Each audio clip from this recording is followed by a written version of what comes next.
Erev Tov Kiryat Motzkin. Good morning in Tulsa. Greetings to friends of Israel around the country and around the world. My name's Wayne Firestone. I'm the executive director of the America-Israel Friendship League, and we are excited to be bringing you Ben Gurion inside Ben Gurion, inside his head, inside his house, inside his bookshelves, what's in his safe next to his bed, what was in his desk. All of the Ben Gurion lovers out there, hopefully we'll have some surprises for you. My first viewer I saw in the chat is from Wellington, Florida. Tell us where you're calling in from. We want to greet everyone, all the Ben Gurion fans around the world. Let us know where you're calling from. We've got a great program for you today. I want to kick it off with a trivia question, a hidden trivia question. What superhero do you associate with David Ben-Gurion? A lot of people, get that he's a beyond size character, his accomplishments. We're going to get some insights into that. But does anyone out there have a particular association with David Ben-Gurion and any specific comic book superhero character? Who's the superhero that you most identify with Ben Gurion? I'd say we have more people calling in from Florida. We have people calling in from California, from Jerusalem. Really, as always, our global audience, Portland, Oregon, Boker Tov, good morning, Clearwater, Florida, Boca Raton, Florida, Las Vegas. Indeed, what we always expect here at America-Israel Friendship League is we get people from all over the world. So we're very much Chicago, got the Midwest, of course. So any of my Ben Gurion trivia experts have a superhero that they want to associate Ben Gurion with? I haven't seen it yet. I haven't seen the answer I'm looking for. I'll give it to you. The Green Lantern. In 1960, a comic book artist actually put Ben Gurion's face into the Green Lantern series with a depiction of Ben Gurion as one of the guardians of the universe. So if you didn't know that, you won't find any comic books among the thousands that our two guest guides are going to share with us today. I confirmed that before we went on air, no comic books there, but lots of interesting titles that we're going to hear from and hear about. I'm thrilled to be joined today on this virtual tour in real time with Bar Galin, the managing director of education in the Tel Aviv Ben Gurion House. He's a 2021 Heschel Fellow. He got his BA in history and modern history of Israel from Haifa University.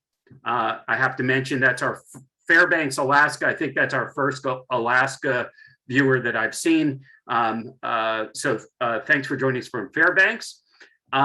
We also have with us today in Sde Boker, Yoni Gallitziano, the Education and Marketing Director at the Ben Gurion House in the desert at Kibbutz Sde Boker. We're excited to be with you. Yoni got his undergraduate degree in informal education and a certificate in history. And indeed, you need a little bit of both to be working in the place that Yoni's at today. So we're going to start first up front, get a little bit of a short overview from both Bar and Yoni at their respective facilities, so you know a little bit about what we're going to be covering. Trigger warning today is there will be a little bit of movement, so we are going to move around the facilities in real time. Just so you know, there will be a little bit of movement on the cameras. It's not an earthquake or anything that's shaking us at the moment. So Bar, tell us a little bit about your facility, and then I know you've got a quick overview video which will introduce us to some of your colleagues and the activities in Tel Aviv. So hi, my name is Bar. I'm from the Ben Gurion House in Tel Aviv. Ben Gurion House is the family house that David Ben Gurion lived for about 30 years of his let's say, career life, his diplomatic life, his political life. And I'm going to share with you a tour through this house and talk a little bit about the time he lived here. That sounds great. We'll go ahead and start with the video. In the center of Tel Aviv, on Ben Gurion Boulevard, one step from a coffee shop and 2 steps from the beach, the private home of Israel's first prime minister and his family. Ben Gurion House was the private home of Paula and David Ben-Gurion. Nowadays, it serves us as an historical museum, educational and cultural center. David Ben-Gurion is remembered as the founder of the State of Israel. He was the first prime minister and first minister of defense. During those years, he divided his time between his home here in Tel Aviv to his official residence in Jerusalem. Later in his life, he moved with his wife Paula to live in kibbutz Sde Boker in the desert. Now picture that. Paula and David host friends, family, diplomats. The house has been preserved as it was. All the furnishing, carpets, pictures are almost as they were when the couple lived here. Even the scan in the kitchen, because you must make sure one is at the appropriate way to declare Israel independence.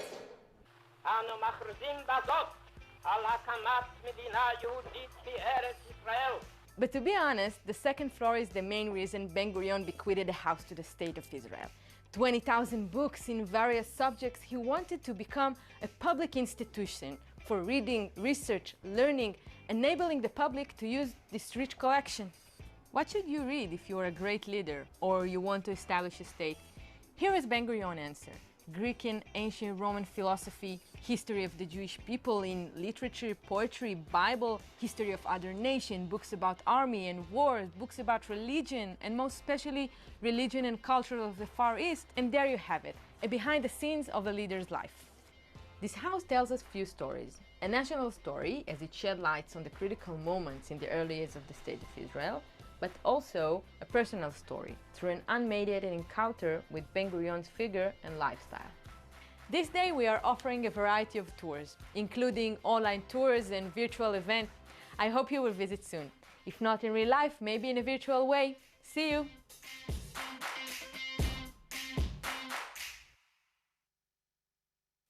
Bar, thanks for sharing that. Now we're going to head over to we're going to head to Rome. We're going to go south of Tel Aviv.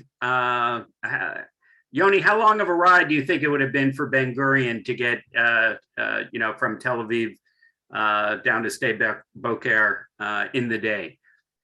Well, hello everyone. Back in the 50s, I guess it's at least half a day's travel from Tel Aviv to Sde Boker.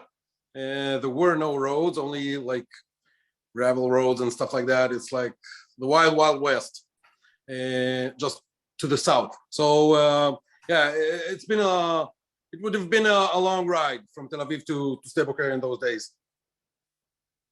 So tell us a little bit about what you're going to show us, and I know you have a video as well.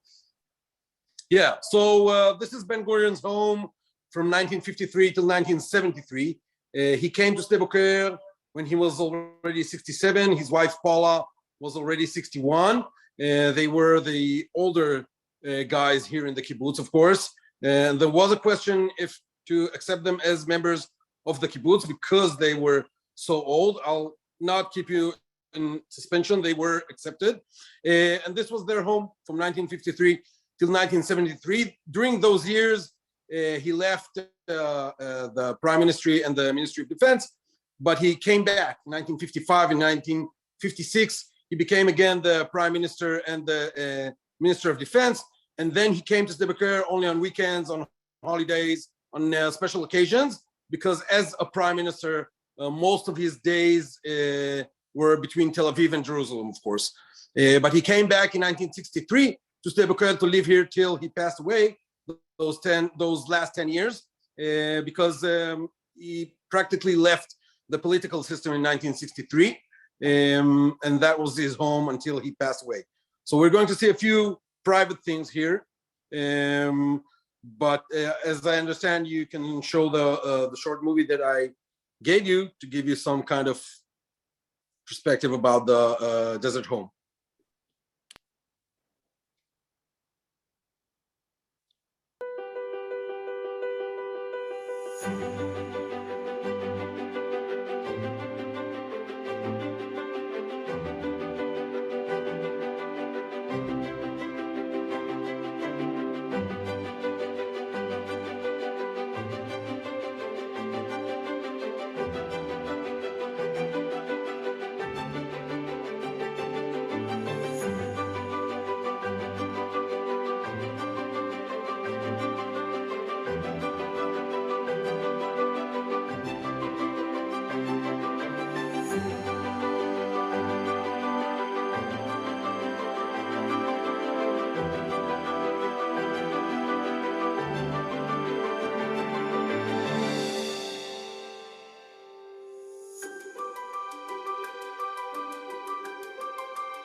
I'm always tickled when I get to see Ben Gurion standing on his head.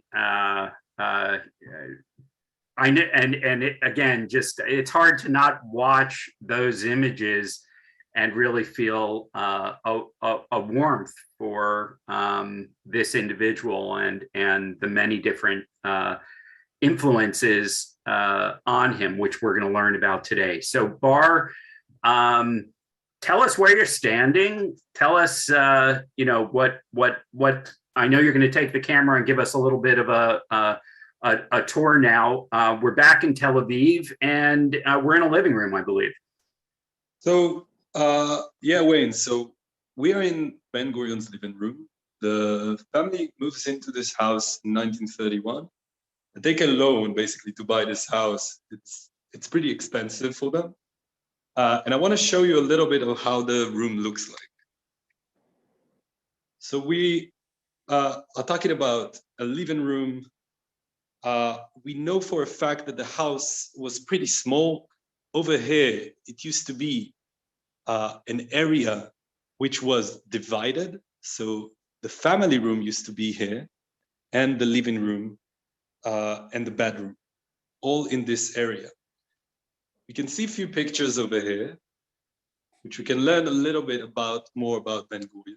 So we can see David Ben-Gurion, but also we can see Avigdor Green. Avigdor Green is Ben Gurion's dad. We can learn a lot about Ben Gurion from the relationship with his dad. That basically was a very strong relationship. He taught him Hebrew. He basically made his connection to Israel. And this is what we can learn a little bit about how the leader became to be. We see a picture of his family here. So basically, we can see an ordinary person's life, or a person from that time's life. But as we move through the house, we can go, we're seeing here a different room. This used to be the room of Renana, the youngest daughter of Ben Gurion. We have a question here, a lot of the time saying like, this is a room of a child. This is how a room of a child looked like. So of course not. The room was not look like that. For sure, the bed was not exactly like that.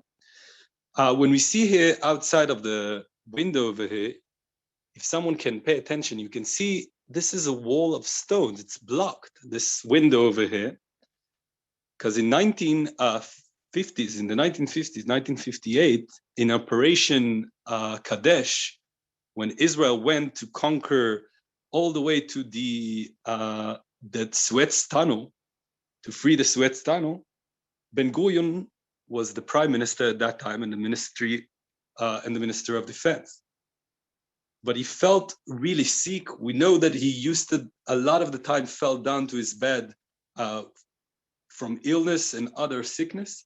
So he used to stay here in this bed through all the time of the war.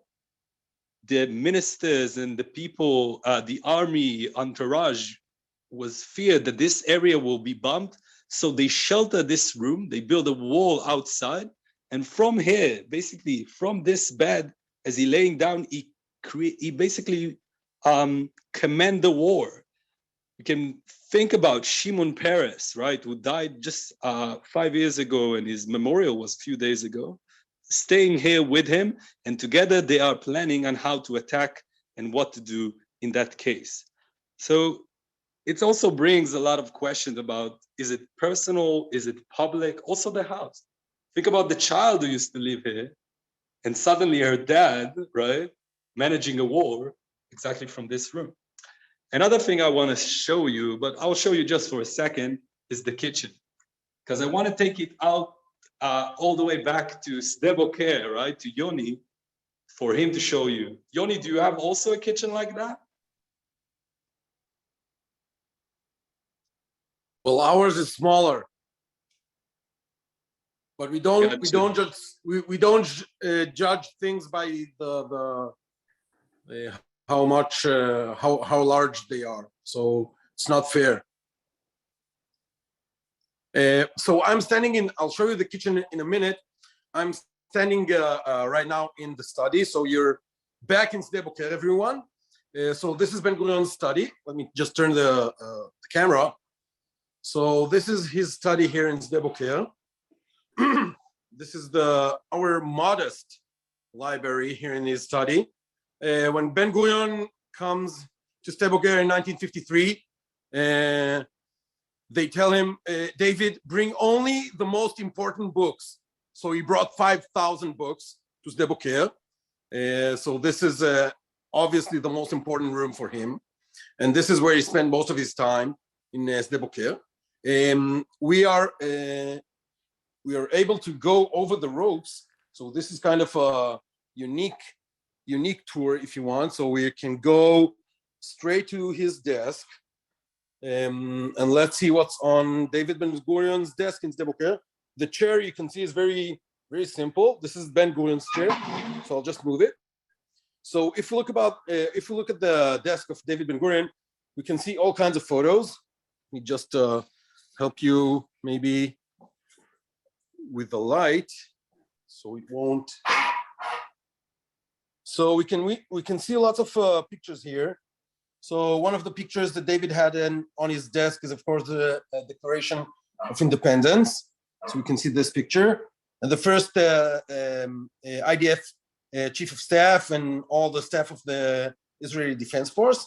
But we have all kinds of personal pictures of Paula, his wife, the grandchildren, as you can see here, even one picture, colored picture, which is not in black and white. So this is his desk. What else can we find on the desk? Well, in each room, there are at least 3 Bibles very, very close in hand. And this Bible is a gift. It's a very special gift from Gideon Hausner. Gideon Hausner was the prosecutor in Adolf Eichmann's trial in 1961. So this is a gift from him. We have all kinds of small prayer books and dictionaries and all kinds of books here on his table. But what I want to show you is not only the photographs. It's something very special. I hope you can see this. I'll try and. So when Ben Gurion came to Sde Boker, he immediately opened the Bible and wrote all the things he can find about the desert. So he just wrote it in his hand and kept it under the glass of the desk. All the verbs he can find in the Bible about the desert. He loved the desert and he believed in the Negev, that the Negev is the future of the small Zionist state. The Negev is 60% of the state of Israel. So what else can we see here in the desk? So I opened the drawer. Of course, most people that visit in the desert home can't open the drawer. So we can see an ointment here, a few pens, but I want to show you something that I like very much. It's a, can anyone recognize what this is? Yes, it's a checkbook. So let's see who he wrote his last check. And actually, this is from 1964. It's not his last check, but it's the last check in this book. And this check was written to Kibbutz Sde Boker, 300 lirot, which is like the Israeli coin back then. So he returned money to Kibbutz Sde Boker because as prime minister, there were lots of expenses to the kibbutz, and he thought that they shouldn't pay it from their own budget. So he returned the money from his own bank account so that Kibbutz Sde Boker will not spend the money that he should have spent. We can see here in his desk, I'll get a little closer. Maybe I'll take it out. So this is an ancient thing which is called an envelope. Ben Gurion has lots of envelopes and pages, all kinds of pages here. Even as you can see, we have an international envelope. This is by airmail, so this is very, very exclusive. David Ben-Gurion used to write his own letters. Of course, he had a secretary and stuff, but lots of the letters that he received, he answered them himself. First of all, for children. That was very important for him.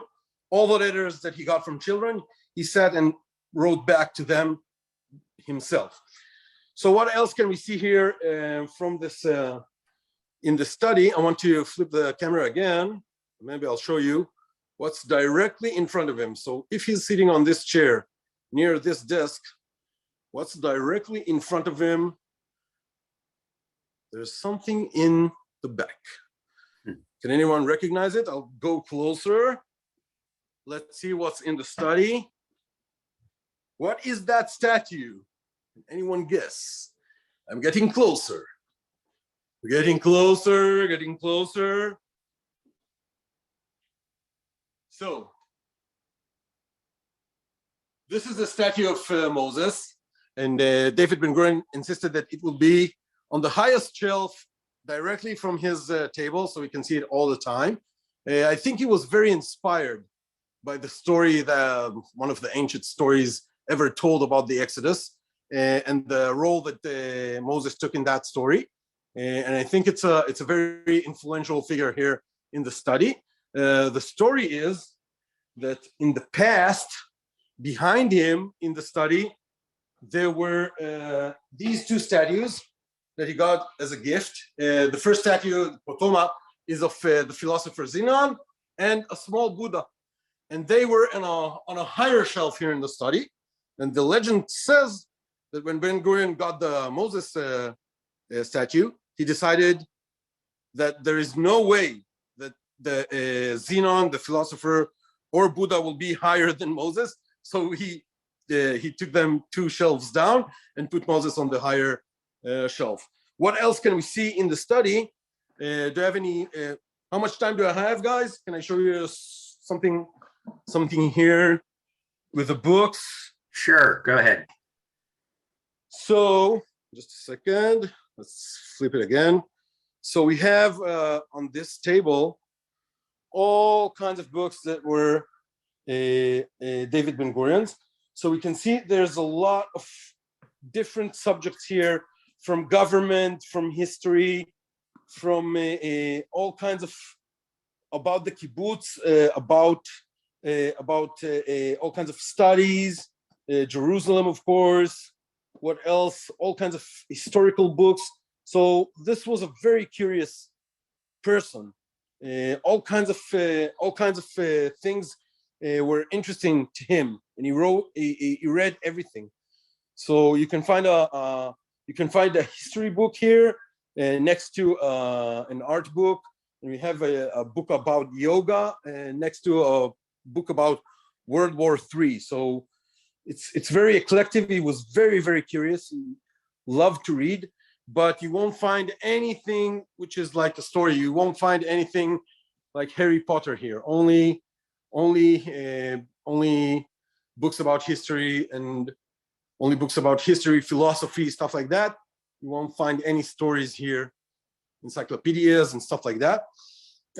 So this was the study. Ba, are you taking them to the real thing? Now let's go to the full archive in Tel Aviv. This is like just a small pond. Okay. All right, you ready? Let's go. They say when he was young, he used to work, right? In the Moshava, he used to work in agriculture in Israel when he just came. Back in Sedra in the north of Israel. And when he used to harvest, in one hand, in one hand he like grabbed the like machine, and in the other hand he had a book and he was reading, and he didn't even saw what he's doing. He just continued on reading, continued further with the harvest. Everyone looked at him. Who is this weird person who's reading all the time? Yeah, he liked to read. We are in his library. There is 20,000 books from different subjects that basically we don't fully know if Ben Gurion himself organized them that way. We always ask questions like, what do you need to read in order to be a prime minister or to establish a state? We see it in 4 different rooms that this kind of library continued. This was the first room. We have, like also Yoni said, history of the people of Israel, Jewish history, history of other nations. This is what you need to learn. Also, his study room and office was here. This is where he wrote the letter to Chazon Ish that created the status quo of holy places in Israel. This is where he wrote the letter to Blaunstein, who was the head of the AJC, the American Jewish Committee, and established the relationship between the Jews of the US to Israel back in the 50s. So over here, a lot of letters and things went through. So this is the first room, as you see.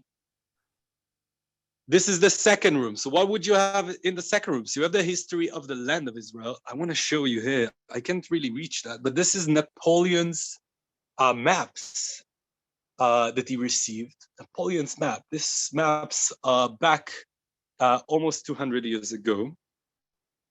You have here a lot of books, Jewish heritage book that he came in his diplomat journeys, Talmud and other halachic books that he went all the way to Poland to retrieve it after the Holocaust. So there is a lot of books that used to be, one of the books is from Lublin, which actually my grandparent are from, that he basically took after the Holocaust and brought it here to his library. It's funny that Yoni said, yeah, he wrote a check to the people in Sde Boker. We know from a few researchers that he was pretty poor. The family was pretty poor, and it's mostly because he bought a lot of books. Most of the money of the family went to buying books. Some people can say it's an obsession. But I want to share with you exactly about on this room, because when Ben Gurion understands that Israel is going to be created, he understands that he needs to establish an army. And he understands that in Israel currently there is 3 different groups, militia groups of Jews that are fighting. So how would you create a fighting theory? How would you create an army theory? How would you think about bringing all those different, right, militia group into one army, which we know is the IDF, Tzahal? Here in this room, he worked, studied for 2 weeks. He read Link of the Civil War. Actually, he says that those are the book, also General Metong. Oh, it's always hard for me to say if someone can help me. Montgomery? No. Montgomery? It's hard for me to say. But this general read also his diary, and from that he established the theory which Tzahal exists on. This is the room. So you have army, military history, history of a military of other nations. And in the last room, which used to be a balcony, he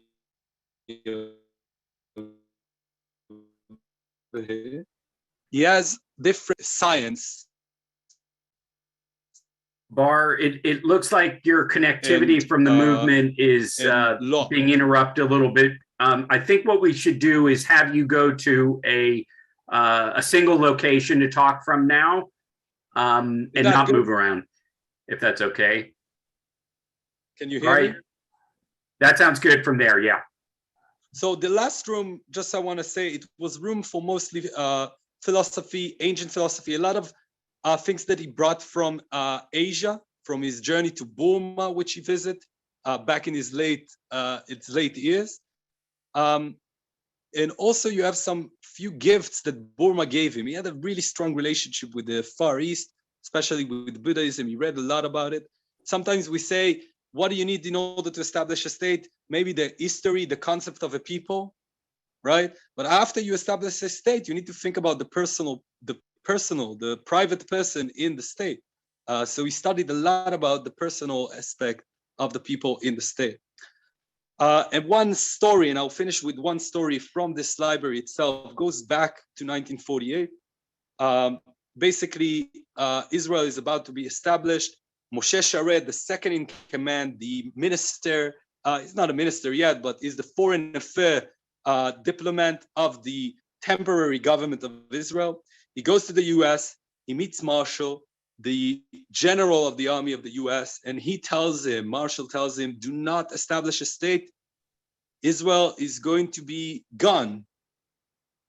He comes back here to this place itself. We know that Paula Ben Gurion did not let anyone interfere with the sleep of Ben Gurion. So she stops him at the door. Moshe Sharet, he needs to say this message to Ben Gurion. She stops him at the door. She doesn't let him come in. He yells at her, you have to wake him up. You have to wake him up. She eventually wakes him up. He comes here to this library and he tells Ben Gurion, and Ben Gurion goes out from the library, put the door, close the door and locks him inside. He knocks on the door, Moshe Sharet, what are you doing? And Ben Gurion tells him, promise me, you will never say what you said to me to anyone else. Promise me that what you said in this room stays in this room. Moshe Sharet promised, and he never told it. The night after, they needed to decide if they are declaring a state or not. 10 people in the temporary government, 6 people say yes, 4 people say no. Maybe if Moshe Sharet told them, it would change the balance, and today we are here. So those are the stories, a little bit of the place here, of the thing that we can tell here in the Ben Gurion's house. So Yoni. Bar, one quick question before we go to Yoni. One of the viewers is asking, one of the things we might have lost, you were referring to what the use of one of the rooms that's currently used as a library, that it had a prior use beforehand. So it used to be an outside balcony. So the house was built in stages. At the start, it was 2 rooms, and then it became bigger and bigger. So the first room of the library and the office was the start, and then slowly took over more and more areas and places on the top. So the last room used to be an open balcony, and he closed it up and created the last room of the library. Okay, so now let's head back to Yoni and pick up in his living room. Yeah, so we're moving from the study into the living room, and I want to ask or comment, if I would go into your house and walk around in your living room. Well, first of all, it's weird. I'm not supposed to be there, so kick me out. But if I would go into your living room and watch what kind of photographs you have on the wall, how does the living room is organized, I can learn a lot about your personality, what's important to you. So that's what we'll try to do here in Sde Boker, in his living room. So let me just flip the camera. So we have a general look about over the living room, and then we'll go over the ropes in a second. I want to apologize that the walls look a bit pale, because our climate system, which cost something like 200 Ks, got crazy a month ago and started to wet everything in the house. So everything is okay. Don't be alarmed. Everything went to preservation and will return soon. So we put some replicas on the wall. Of course, it's much more impressive when it will be back. So what can we learn about a man from his living room?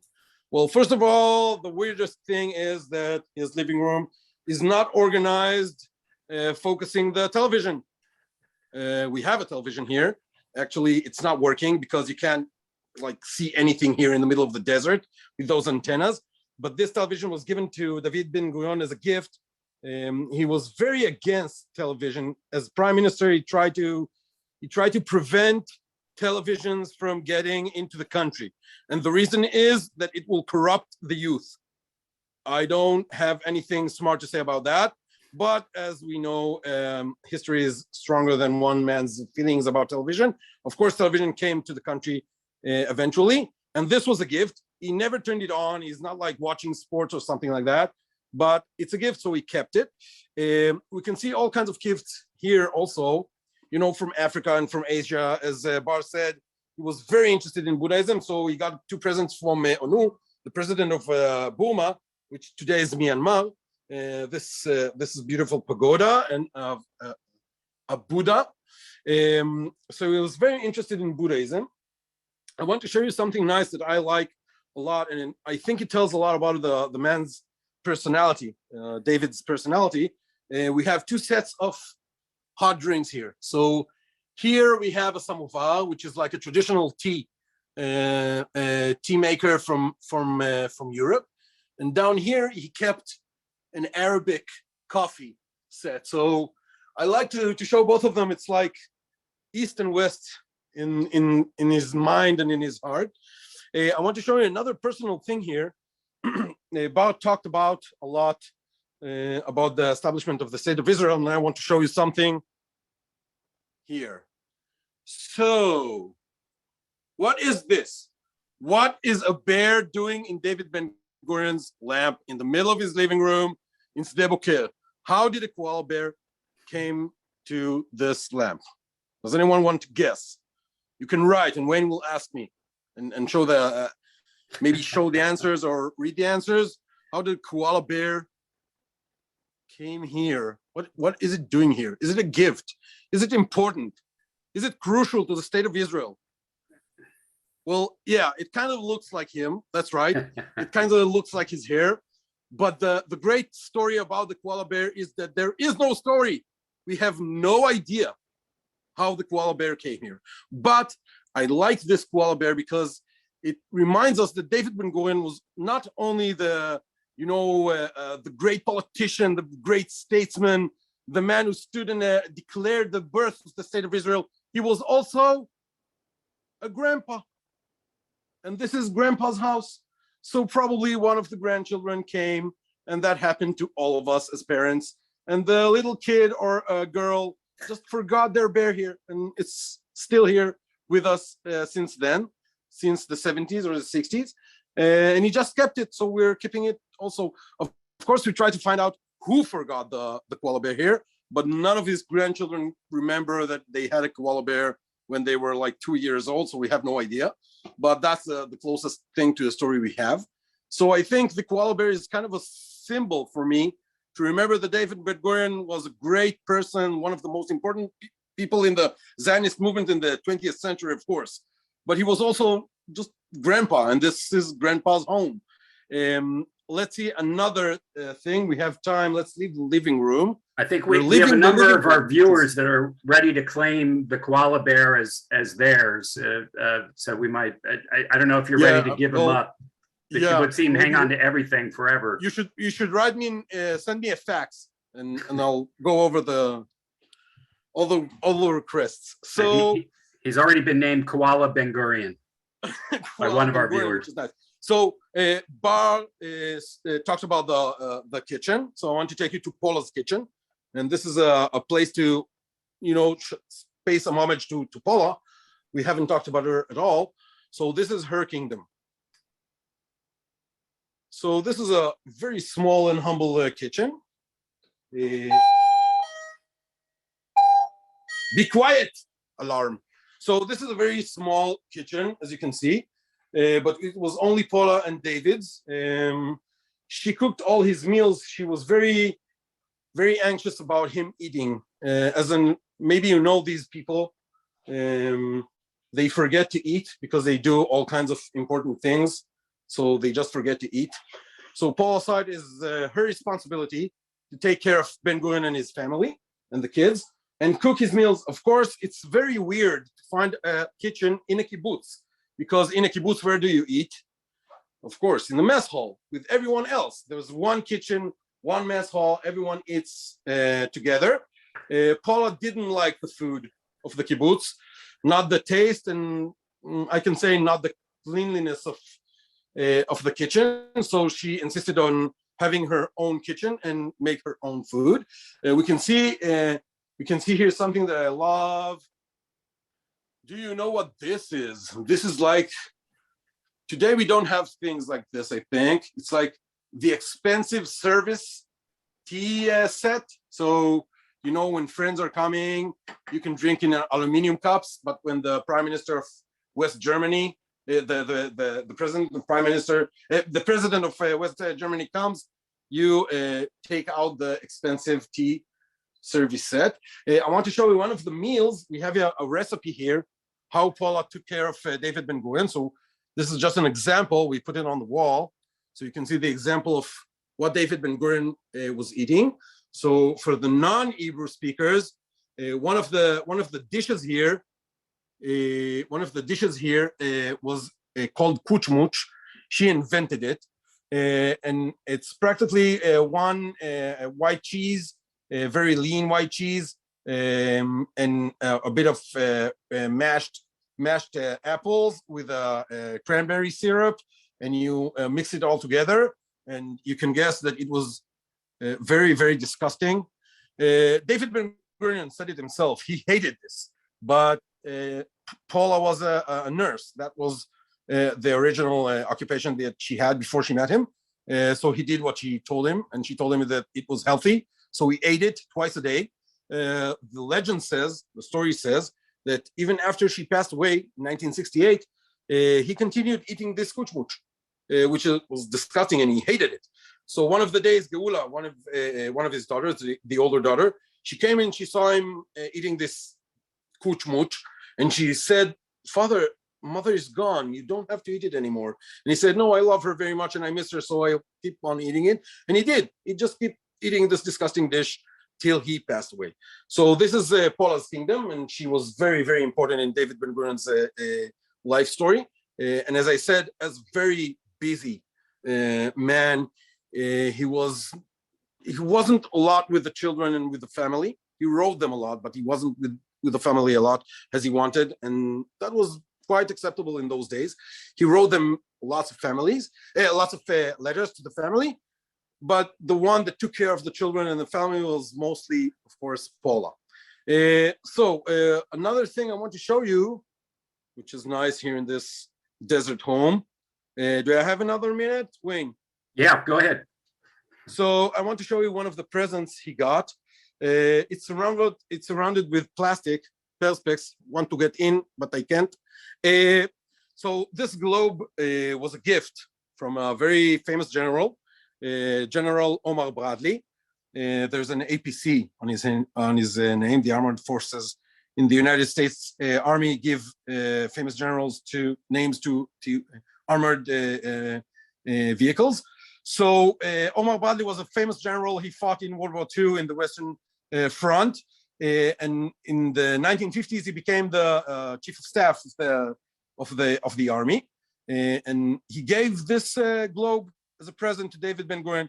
One of the nice things you can see is that we have a picture here of David Ben-Gurion standing near the globe, so you can see that he wasn't very tall, and that's an understatement. David Ben-Gurion was something like 1 meter and 52 centimeters, which I have no idea how to transfer it to feet and inches. So if someone can calculate it while I'm talking, that would be great. But he was a short man. The interesting story about the globe, and that's an Israeli story, so you probably would never happen in the United States. One of the days, this globe wasn't covered, so people came and touched it. And you can imagine most people wanted to touch and point Israel. So during the years, the name Israel was erased from the globe. So someone decided to send it to preservation, and the preserver said, "Okay, from when is this globe?" And someone made a mistake and said, "I think it's from 1946. So he wrote, I'll try to put the phone inside. I don't know if I can put the phone inside. So what's written? Can you see what's written there? Well, the mistake is he thought it was from 1946, so they wrote Palestine instead of Israel. Many years later, someone said, wait, this was given in 1951. Why is Palestine written here if it's from 1951? And of course, no one had an answer to that, but everyone said, well, just leave it. Let's not touch it again and just leave it with Palestine, which is like a perfect Israeli story about fixing things. What else can we see here in the home? Bob, do you want me to go and show the Yoni, we it looks like first of all, and answer your question, he's somewhere between 4'9" and 5 feet. So we've had quite a few translations of the conversion on that. He certainly was a short guy, and yes, it definitely comes across. We did have a comment, since you took a shot at Paula's cooking, that maybe her role in the organization of the house, one of our viewers said, is perhaps understated. Can you tell us a little bit about what we know about, the role she was playing, in addition to, her own job when she was on the kibbutz, in terms of helping organize and make more accessible his legacy once they're living down there? Yes, Paul was very important in Ben Gurion's life. I'm probably going to step on some landmines here, but it's not a problem. She was a nurse when she met him, and he met her in New York. And she was a nurse, a Jew, but not a very connected to the heritage and stuff like that. More like a secular Jew, we would say today. And of course, they fell in love and they got married. He got her pregnant, but then he went back to the Middle East, to Egypt at first, and then to Israel. And Paula and Geula, the first daughter, they came something like a year later. So the first year she kind of spent alone after they were married. Ben Gurion convinced her to move from New York to Tel Aviv, which I guess was quite a shock for a Jewish nice girl to move from the middle of the culture to the Middle East. And then in 1953, something like it's like 30 years she's been here in the country. He said, well, I'm moving to Sde Boker, and of course she moved with him. She didn't practice nursing after they got married. She saw it, and I think she recognized it very fast. She saw it as her life's mission to be there at his side, to take care of the family, to take care of the kids, so he can be doing what he's doing. And she did it all the way, all in, as people say. That was her role in her life, and she chose it. I think it's not something that was forced on her or something like that. She recognized the historic person, and she said, "That's my job. My job is to take care of him, feed him, nurse him, help him remember to eat and drink, and of course taking care of the family." So that's what was her role in his life. Great. I can add a small story about her. That one time she came to the Knesset with Ben Gurion a few times, and Menachem Begin, Ben Gurion's rival, she really liked him. It shows a little bit about her interest in politics. She did not have an interest in politics and what Ben Gurion was doing, except on keeping him safe. So one time, Menachem Begin goes next to her and he doesn't say hi to her. So she yells at him, she tells him, "You maybe cannot say hi to my husband, but you have to say hi to me," right? It shows a little bit about her character. Very strong woman that able to be with someone like Ben Gurion. It's a great anecdote, and obviously a reminder of what it means to be in a country where even your opponent or politically is a part of civil discourse, civil relations, etc. An important note to this day. Tell us a little bit. We had a couple questions from our, we have several questions from the audience and numerous anecdotes. We have someone who actually received one of those letters, handwritten letters from Ben Gurion while she was in the United States. Karen writes, she got a personal letter where he's describing his position on who is a Jew. You know, you would expect a prime minister to give a speech on that topic or to write an op-ed in the New York Times or, you know, something, but to write a handwritten letter to someone is really quite a you know, a feat, a statement in and of itself. What do you think was motivating him in those years to reach out directly to people around the world who had an interest? I think writing those personal letters were part of his how he saw his position. He was a civil servant, and his role was to serve the people. And if someone asks you a question, that's your job to answer. So today we're like, there are emails and all kinds of secretaries writing and signing in your name, but in those days, and in his perspective, if a child wrote him a letter, it's his responsibility, it's his job to answer. So I think he was very approachable leader, I think. Of course, there are bodyguards and you can't just go and knock on his door and stuff like that. But I think he was very approachable even in today's terms. And that's his job. That's how he saw it, I think. That's really interesting.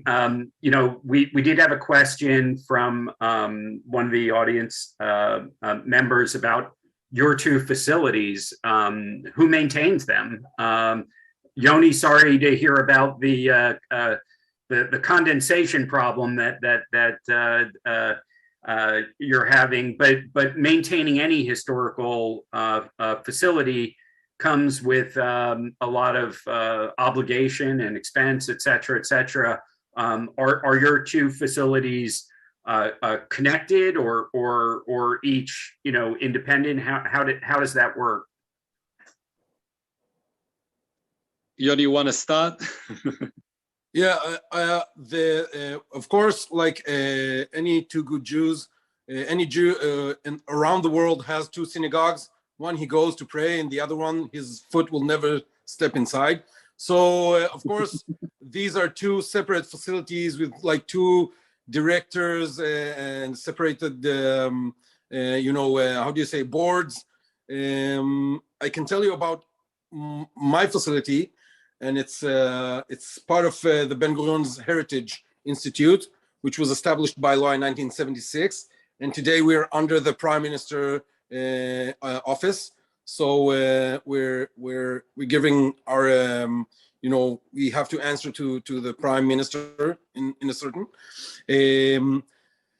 I don't know about the directors and the boards and the board of Ben Gurion's house in Tel Aviv. I'm sure that Bar can answer about that. It's the same, just under different boards. Yeah, we're saying in. Okay. The thing about maintaining the museum. Yes. Yeah, this is very hard. We have a lot of issues. Basically, the concept of maintaining Heritage House in Israel is pretty new. The concept of maintaining books, it's pretty new in Israel. We have hundreds of books that have been eaten by worms and other issues in our facilities, and we still do not have enough of the budget in order to take care of them. So there's a lot of issues and budgeting that we still do not have in order to preserve the things that we have here, which are highly, very valuable things. So one of the early questions we got about Ben Gurion's positions and on different matters was about his policy as it related to Orthodox Jews serving in the army. Can either of you comment on that? Yeah, I will comment that I don't think he knew. Back at that time, we were talking about around 1,000 yeshiva students. I think he did not understand. Sometimes he had marvelous concept, and he knew to watch the future and actually say exactly what's going to happen, but sometimes he did not. And I think in that subject, he thought that most of the people will become secular Israelis. He did not believe that the ultra-Orthodox will become a bigger population and also a political, let's say, party within Israel society. So there was an interesting chat conversation about a children's book that was written about this story of Ben Gurion and the statue of him standing on his head. Apparently, the children's book's titled "The Upside Down Boy and the Israeli Prime Minister" by Sherry Mandel, and as I think about it, and all these different anecdotes coming in from people about his uniqueness as a prime minister. Could each of you perhaps share one story of something out of the box that you've learned about Ben Gurion, that would be of interest, a way that he approached things sort of differently than you might expect for a retired prime minister or someone who is considered a world leader and such a visionary in many respects. Yoni, something out of the box from Sde Boker? Well, one of the most interesting stories about Ben Gurion is that his back was aching, and he met Dr. Feldenkrais, and Dr. Feldenkrais started teaching him all kinds of things, how to stand on his head, and he said you should walk a lot. So he started walking, and apparently he was quite a good walker, like fast. He walked fast. So every time he wanted to make one of the politicians that came to visit him to suffer, he would take them on those walks and make them walk very, very fast, and they wouldn't get out of breath and couldn't keep up the pace with David Ben-Gurion. And that's one of his ways of taking the people that are coming, and he didn't have something common to talk with them, or he was resentful about something they did. So he would take them on those walks into the desert, like 7-8 kilometers, which is like 6-mile walks. And it's amazing that I think you started the conversation with a superhero. Which kind of superhero was David Ben-Gurion? And I try to think which one I think he is, and my conclusion is that he wasn't a superhero. He was just an ordinary man. I think his choices made him extraordinary. So he didn't have like superpowers except for a great like will and decisiveness. Like he chose something and he went all in. So I think his choices make him special. That's what makes him not an ordinary man. That's great. That's what makes him Superman. Well, one of our viewers commented early on whether it would be sacrilegious to to associate him with Mighty Mouse, and I think the answer is probably no. Just like your koala bear depiction, it showed a certain playfulness. Bar, I'm going to give you the last word on sharing an out of the box story. So yeah, he was really lonely a lot of the times, and in those times he used to write poetry. One time he went to it was back before even this house was built. He went to Europe to try to get more people into his party of the workers of Israel. And he was basically by himself. All his friends told him not to go. You can't do it. This is not something we can do. And he was so, so stubborn. He says, I'm gonna do it. Even if you say I won't do it, I will. And he traveled for months from a place to a place, incredible. And he won the election for the Congress and became the head of the agency because of that. And when he came back on a ship to Israel, he writes a lot of poetry, which is very, very sad. So about how lonely he feels. So I guess it's we know it from other leaders that a lot of the time those loneliness of being a leader or a sole leader or such a big leader comes also with a lot of loneliness to it. Well, both special thanks to Bar and Yoni for bringing this huge figure into our living rooms, from his living room to our living rooms, many of us, our home offices, and the places that our audiences are calling in from around the world. If he was lonely as a leader at times, which is certainly understandable with the weight of the decisions he had to make, hopefully we're able to share some of that love posthumously now. There's so much interest, so much appreciation for this great figure, and we're grateful to both of you for bringing him a little bit closer to us. And it really does bring a great deal of warmth to see all of the different, whether it's Paula's blender or his depiction in a comic book or the Mooch Cooch story. We really do, I think, really have tapped into really a great fondness and affection for this person. So for anyone that likes seeing the inside of a kibbutz, come back on Sunday and we're going to take you up to the northern border, and our master tour guide, Reuven, is going to take us inside some of the history of the kibbutzim, particularly on the northern border. So we have that coming up for you on Sunday. And for those of you who are new to us, you may not know that this is our 50-year anniversary for the America-Israel Friendship League. And on November 17th, we're going to be celebrating in a big way, bringing together many of the founders and founder stories of this organization. One of the founders was Hubert Humphrey. His son will be joining us from Minnesota. We have the former president of the United States, George Bush, joining us from Texas. We have former president of Israel, Ruby Rivlin. Those two are the recipients of our Partners for Democracy Award.